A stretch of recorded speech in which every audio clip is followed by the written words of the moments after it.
চলে এসেছি আজকে দুপুরের খাবারের থালি নিয়ে। আজকে দুপুরের খাবারে ছিল এক বাটি গরম ভাত।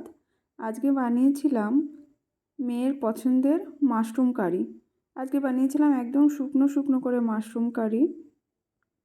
খেতে কিন্তু বেশ ভালো লাগে এভাবে শুকনো করে তরকারিও।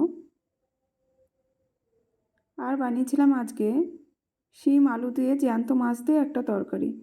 তরকারিটাও একদম সিম্পল বানিয়েছিলাম, কাঁচা লঙ্কা চিড়ে আর জিরে ফোড়ন দিয়ে জ্যান্ত মাছের পাতলা একটা তরকারি।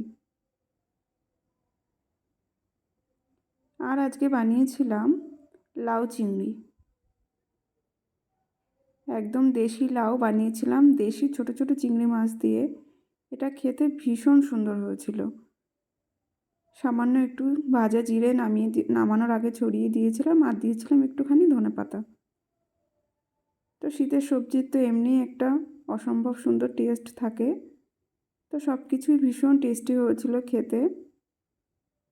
এটাই ছিল আমার আজকের দুপুরের খাবারের মেনু। কেমন লাগলো আপনাদের কমেন্টে অবশ্যই জানাবেন।